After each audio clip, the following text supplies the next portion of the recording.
Saudações, caro estudante, seja bem-vindo a mais uma aula de Fundamentos de Administração. Eu sou Marlene Costa e hoje vamos falar sobre o planeamento. O que é isso de planeamento? Bom, quando falamos do planeamento, temos que saber que planeamento é a primeira função do processo de administração e de gestão. Por que é a primeira função? Antes de nós executarmos qualquer que seja a atividade no processo de administração, nós devemos planear para prevenir as falhas. Contudo, não quer dizer que sairá perfeito, mas minimizamos os riscos de termos certas falhas e termos alguns efeitos indesejados. Então, o planeamento é que determina antecipadamente os objetivos a alcançar. E isso deve ser feito para atingi-los de maneira adequada, ou seja, para minimizarmos os riscos de falha. A importância do planeamento tem a ver com a racionalidade nas nossas decisões, ou seja, procuramos minimizar as nossas falhas, procuramos minimizar os nossos erros, porque quando nós planeamos, temos uma ideia dos resultados que teremos com a realização daquelas ações. Sempre que nós falamos do planeamento, temos que falar da missão e dos objetivos, porque o planeamento ele nos permite alcançar a nossa missão, nos permite alcançar os nossos objetivos dentro da instituição. Toda e qualquer instituição tem uma missão. A missão é a razão da empresa ou da organização estar no mercado. Ou seja, se nós temos uma empresa que, por exemplo, já usamos o exemplo da repografia. Podemos continuar com esse exemplo, pois não? Então, vamos continuar com o exemplo da repografia. Se nós temos uma empresa de reprodução de cópias, a nossa missão é de fornecermos ao cliente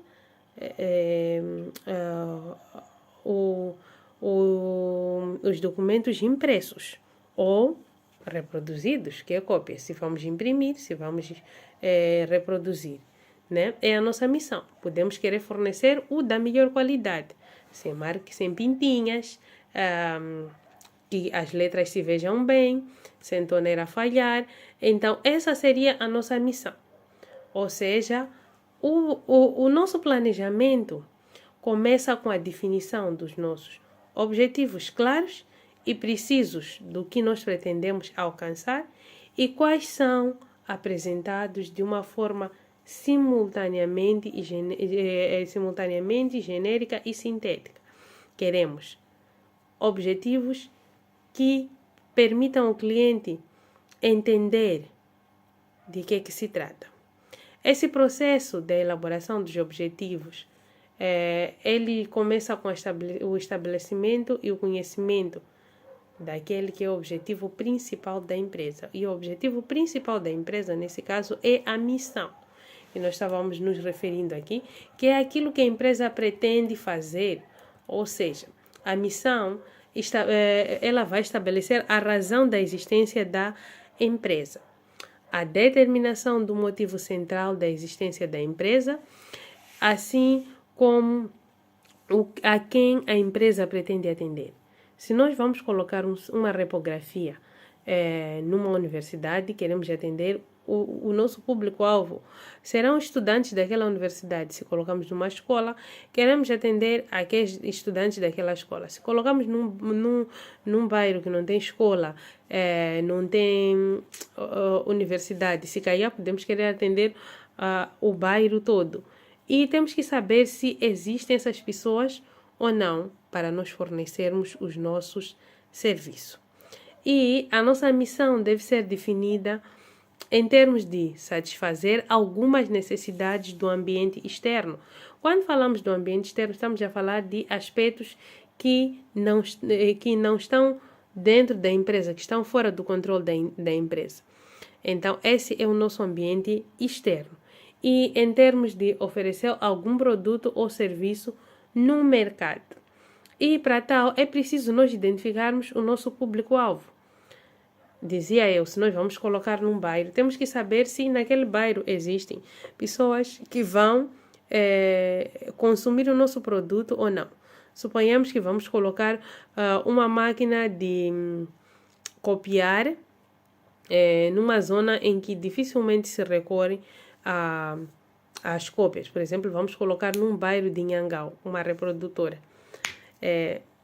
Ou numa zona de Quintas, uma empresa de copiar documentos, de imprimir documentos. Será que terá sucesso lá? É preciso analisarmos isso. Se teremos pessoas para satisfazer essa necessidade ou não. Ou seja, a missão da empresa deve estar totalmente ligada às necessidades dos nossos clientes. Qual é a necessidade que nós pretendemos satisfazer? E deve ser traçada muito clara. Praticamente, a missão vai definir os fins estratégicos da empresa, vai enunciar o propósito geral da empresa, vai enunciar a interação fundamental da gestão geral da empresa, vai traduzir a filosofia básica de atuação da empresa, de como a empresa quer se posicionar no mercado. Também é o ponto de partida para a definição dos objetivos da empresa. Ou seja, nós vamos definir nossos objetivos olhando primeiro para a nossa missão. Por isso é muito importante traçarmos a missão de forma correta e olhando para esse fator necessidade dos clientes, porque se a missão falhar, então os objetivos também vão falhar da empresa. Então, o planejamento é mesmo para isso, para evitarmos situações indesejadas depois de já estarmos a aplicar o plano. Se nós planearmos, não quer dizer que vai sair tudo perfeito, mas estamos a minimizar os riscos no processo de planeamento. Os objetivos. O que são objetivos? Os objetivos são os resultados que nós desejamos alcançar, qualquer que seja a nossa atividade. Por exemplo, se eu tenho uma copiadora, o meu objetivo é de vender cópias para os meus clientes, mas cópias com qualidade, não é? Não vamos esquecer do fator eficácia e eficiência. Cópias com qualidade que chegam ao cliente sem muita demora. Se um cliente chega à nossa copiadora e quer copiar um livro de 200 páginas ou 300 e copia a primeira, a máquina encrava. Copia a segunda, a máquina encrava. Copia a terceira, a máquina encrava. E tem outros clientes na bicha. Será que vão ficar à espera? Ou vão preferir procurar outra copiadora? Ou mesmo um cliente que estava a copiar o livro, será que não vai demorar? Não vai abandonar pela demora? Se estamos a copiar um pouco e ficamos a conversar, será que o cliente vai abrir mão do tempo dele? Se calhar pode ser que esteja com pressa.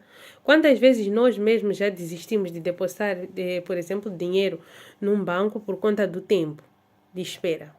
É preciso termos em conta esses fatores. Então, o objetivo deve estar clarificado. E os objetivos também têm algumas características. Os objetivos devem ter hierarquia, ou seja, os objetivos que são mais importantes são os primeiros que estão a ser, como é que se diz? Devem ser os primeiros a serem mencionados. E a posterior, os restantes. Deve existir ordem de hierarquia durante a organização dos objetivos. Começamos com o mais importante, o médio até o mais baixo. Então, não que os outros não sejam importantes, mas é preciso olharmos para essa hierarquia da importância. Também deve existir consciência. Os objetivos devem harmonizar-se entre si. É isso que vai trazer a consistência dos objetivos. Não podemos falar de uma coisa no primeiro objetivo, depois no segundo objetivo estamos a falar de uma coisa completamente diferente que nem tentando complementar não conseguiremos complementar. E além disso também deve ter a mensurabilidade. Os objetivos devem expressar grandezas, devem expressar o geral da empresa.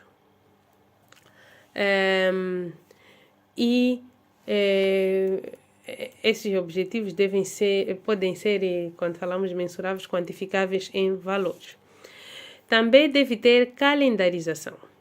Os objetivos devem reportar prazos para que os funcionários estejam atentos aos prazos. Porque se eu dou uma tarefa a João e não digo prazo, João vai fazer quando quiser. Mas se eu digo, essa tarefa deve ser feita até amanhã, João fica preocupado em fazer para poder fazer essa tarefa e entregar dentro do prazo. Deve ter desafios atingíveis, ou seja, não devemos colocar desafios que nós sabemos que ninguém vai conseguir atingir. Aí seria falta de honestidade da nossa parte. Então, devem ser objetivos atingíveis. Deve ser algo que é possível fazer.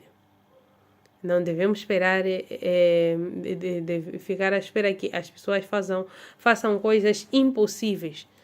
Devemos ter objetivos alcançáveis.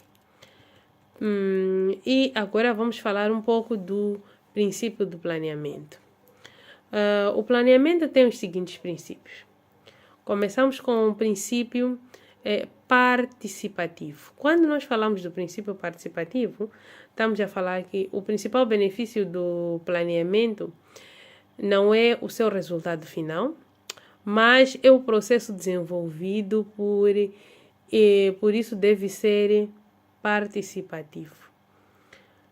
Já dissemos na aula 1 que duas cabeças pensam melhor que uma cabeça. Então, se nós tivermos 2, 3, 4 pessoas a participarem no processo de planeamento e as pessoas chegarem a um consenso, trabalharem em grupo e para o bem da organização, aí teremos um plano melhor que se eu sentar sozinha e elaborar o meu plano. Ou seja, as pessoas, a ideia que eu tenho pode parecer bem, mas quando a Joana analisar, pode me ajudar a corrigir alguns pontos para melhorar essa minha ideia. Além disso, temos o princípio do planeamento e o princípio de planeamento coordenado. O princípio de planeamento coordenado diz que todos os aspectos envolvidos devem ser projetados de que atuem independentemente. Ou seja, devemos envolver aspectos que nós já projetamos, que nós já imaginamos como é que vai ser, para minimizarmos os riscos de falhas. Além disso, também temos o princípio do planeamento integrado. Os vários escalões da empresa devem ter o seu planeamento integrado. E o princípio de planeamento permanente. O princípio de planeamento permanente deve fazer com que o planeamento seja um processo permanente, ou seja, não é porque planeamos a atividade hoje, realizamos e deu certo que devemos deixar de planear. O planeamento deve ser algo presente na vida da instituição. Sempre devemos planear antes de realizar qualquer atividade. Porque isso, já dissemos aqui, ajuda a empresa a minimizar os riscos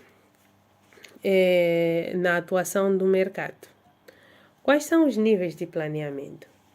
Dissemos que existem 3 níveis de planeamento. Encontramos o planeamento estratégico, o planeamento tático e o planeamento operacional. A que nós nos referimos quando falamos sobre isso? Vamos começar a falar sobre o planeamento estratégico. O planeamento estratégico é um planeamento que é feito no topo, ou seja, pelos líderes de topo, e definem o propósito global da organização, de um modo geral, e os objetivos genéricos e políticas da organização. Esse planeamento pode ser de nível máximo e pode ser também de uma unidade estratégica de negócio. O planeamento estratégico pode ser feito em 4 etapas, onde a primeira etapa vai se iniciar com o planeamento estratégico, vai ser a efetivação do processo, que se inicia com a definição da visão e da missão da empresa. Quando falamos da missão, já esclarecemos lá no início da aula que a missão se refere à razão da existência da organização. Quando falamos da visão, estamos a falar daquele que é o sonho da organização, o que deseja ser no futuro. Se eu quero ser um ponto de referência, por exemplo, ou quero que a minha empresa seja a líder da cidade, por exemplo, da cidade de Maputo ou de Moçambique, então aí estamos a definir a nossa visão.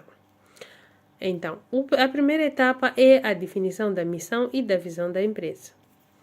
A segunda etapa do planeamento estratégico é o diagnóstico estratégico. O diagnóstico estratégico, ele consiste em usarmos a análise SWOT. Quando nós falamos de análise SWOT, estamos a falar de uma ferramenta de gestão, que em português nós chamamos de análise FOFA. Consiste em fazermos uma análise sobre as forças, oportunidades, fraquezas e ameaças da empresa. O que são as forças? As forças são os pontos fortes que a empresa tem. As oportunidades são as oportunidades que a empresa encontra no mercado e ela pode aproveitar. Então, por exemplo, se nós descobrimos, estamos a falar da copiadora, se descobrimos que existe uma universidade que em todo o campus não existe copiadora, em todo o campus universitário não existe copiadora, mas os estudantes precisam de copiadora. Então, essa é uma oportunidade de negócio. Podemos colocar lá a nossa máquina e vamos reproduzindo as cópias para os nossos estudantes. Aí tem uma oportunidade. Também falamos das fraquezas. Quando falamos das fraquezas, estamos a falar dos pontos fracos da empresa. Toda organização tem pontos fortes e tem pontos fracos. Mesmo se nós falamos de uma pessoa, de um ser humano, tem os seus pontos fortes e os seus pontos fracos. Os pontos fortes são o que ela tem de bom e os pontos fracos, o que ela tem de mal. Esses são os pontos fracos. Então, toda organização também tem. É importante porque nós conhecermos os nossos pontos fortes para explorar melhor os nossos pontos fortes como vantagem competitiva e os pontos fracos para tentarmos melhorá-los e, quem sabe, transformar em pontos fortes também. Além disso, também temos as nossas ameaças. As ameaças é tudo aquilo que está no mercado que representa um perigo para a empresa. Por exemplo, se nós instalamos a nossa copiadora numa escola, né, ou numa universidade que não tinha copiadora, e de repente aparece uma outra copiadora instalada em frente da universidade, com melhor qualidade de reprodução, ou um pouco mais barato. Então, essas, ou com pessoas mais flexíveis que as nossas, ou com máquinas melhoradas, então aí já é uma ameaça para nós. Então, se notarem-se, quando estamos a falar das oportunidades, das ameaças, são fatores que são encontrados fora da organização. Então, e as forças e as fraquezas são fatores que são encontrados dentro da organização. Então, dentro da análise FOFA, temos fatores internos e temos fatores externos à organização. As forças e as fraquezas são fatores internos da organização. Já as oportunidades e as ameaças são os fatores externos à organização. Além disso, vamos falar também da terceira etapa, que consiste na definição dos objetivos específicos e depois de comparados com os pontos fortes e os pontos fracos e as oportunidades e as fraquezas. Ou seja, vamos definir os nossos objetivos. da organização e também devemos verificar os nossos pontos fortes e fracos e verificarmos nossos objetivos se podemos trabalhar também neste sentido. E a quarta e a última etapa deste planeamento, que é o planeamento estratégico, vão se formular as estratégias de forma clara, precisa e de modo a ser perfeitamente entendido por todos os intervenientes. Então, quem são esses intervenientes? Somos nós, a organização. Deve estar muito claro quais são os nossos, qual é o nosso plano estratégico. Por quê? Por que razão que é importante isso? Se eu que sou o colaborador da organização não sei quais são os nossos objetivos estratégicos, dificilmente eu vou cumprir esses objetivos, porque estarei a fazer movimentos desorganizados dentro da organização e não estarei a trabalhar para o alcance dos objetivos, porque eu não sei quais são esses objetivos. Mas se eu conheço os objetivos, então será fácil eu me planificar e dizer, ok, até no dia X eu tenho que alcançar este objetivo. Até o dia Y eu tenho que alcançar o objetivo Z. Então, aí eu estarei a fazer movimentos organizados dentro da organização, dentro da instituição. E saberei exatamente o que fazer para contribuir para o crescimento da minha organização.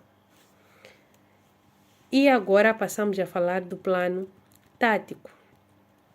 O planeamento tático, ele se realiza a nível de gestão intermediária e ele vai resultar dos desdobramentos do plano estratégico. Ou seja, o plano estratégico é feito a nível do topo, dos líderes ou gestores do mais alto nível.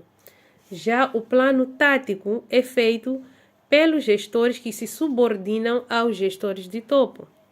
Então, eles vão pegar no plano estratégico e desenhar o seu plano tático para que, no plano operacional, os seus colaboradores possam executá-lo.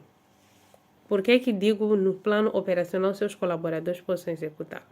Estou-me a referir às tarefas e às operações realizadas a nível da operacionalização e caracterização dos detalhes que vão ser estabelecidos para que possam ser realizadas essas tarefas. E uma das características é que o plano operacional é um plano de curto prazo. Então, sendo um plano de curto prazo, por quê? Porque o plano operacional, como já diz o nome, operacional, é para operacionalizar. Operacionalizar tudo aquilo que foi planeado no plano tático e no plano estratégico. Então, o que acontece? Estamos a dizer que os gestores de topo são os líderes de mais alto nível. Os gestores intermediários que vão fazer o plano tático, estamos a falar, por exemplo, dos chefes de departamento, e os gestores operacionais, ou os da primeira linha, por exemplo, estamos a falar dos chefes de repartição, que vão lidar diretamente com os seus colaboradores. Então, é muito importante que no plano estratégico seja feita uma boa análise fofa para que evitemos falhas. Por que razão? Porque se o plano estratégico não estiver bem desenhado, existe uma grande probabilidade de os restantes planos, me refiro ao plano operacional e o plano tático, também não estarem bem traçados. Então, logo, praticamente estamos a dizer que todo o planeamento da instituição não estará bem. Então, é necessário que se tenha muita atenção. E os planos, estamos a falar aqui de plano, e não conceituamos o plano. O que é isso de plano? Nós dissemos que os planos são documentos que expressam a forma como os objetivos da organização devem ser atingidos. Ou seja, nós vamos traçar os objetivos, como dissemos anteriormente, e vamos fazer o plano para alcançar ou atingir esses mesmos objetivos. Isso nós encontramos no plano. Os planos devem ser elaborados por todo e qualquer gestor de uma instituição, qualquer que seja o seu nível de atuação, e simples determinação de um objetivo não garante que ele seja cumprido. Por quê? Podemos desenhar um objetivo e não planear.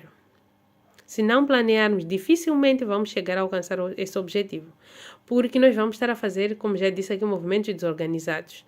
Vamos estar a palpar, a tentar acertar a realização, o alcance desse objetivo, mas não saberemos qual direção tomar, qual é a direção correta para podermos alcançar esse mesmo objetivo. Então, desta forma, o nosso plano deve dar resposta para algumas questões, para nós sabermos se estamos a traçar bem um plano ou não. Quais questões é que deve dar resposta? O nosso plano deve dar resposta. Quais atividades desenvolver na realização dos objetivos? Ou seja, o que nós devemos fazer para alcançar este objetivo? Se o nosso objetivo é até final deste mês, ou até o final de cada dia, por exemplo, na copiadora, termos tirado 500 cópias, o que é que eu devo fazer para até o final do dia ter 500 cópias? Podem vir clientes, se minha máquina não está em condições, então não vão sair 500 cópias. Podem vir clientes, se o meu colaborador não é eficiente, então não vão sair 500 cópias. É preciso sabermos o que devemos fazer. Pode ter um trabalhador eficiente, uma máquina boa, mas, no entanto, não tem o A4 necessário, não tem o toner necessário, então não vão sair 500 cópias.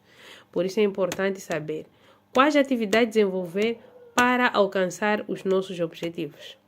Segundo, quando deve ser executada essa atividade? Ou seja, quando é que vamos realizar essa atividade? Terceiro, quem é responsável por fazer essa atividade? É importante que o administrador direcione atividades aos seus membros. Por quê? Se existe José, João, Maria, eu chego e digo, ok, eu hoje preciso de tantas cópias e pronto, acabou. José vai ficar à espera de Maria fazer, Maria vai ficar à espera de João fazer, João vai ficar à espera de José fazer. E ninguém faz. Então, é muito importante direcionar os responsáveis. Se digo, tem que fazer 500 cópias. O responsável da atividade é João. Então, João vai se preocupar em fazer a divisão das tarefas, para que no final do dia tenham 500 cópias e ele mostre que ele foi competente. Onde deve ter lugar essa atividade? Devemos traçar também. Onde é que deve ser feito? E quando a ação deve estar concluída? A questão dos prazos. Voltamos aqui a repisar. Prazos. É importante traçar prazos para que as pessoas se preocupem em executar as tarefas a tempo. E as pessoas devem ser comunicadas do prazo com antecedência. Bom, e essa foi a nossa aula. Espero que tenha sido proveitosa. Muito obrigada pela atenção dispensada e até a próxima aula e a sessão de dúvidas.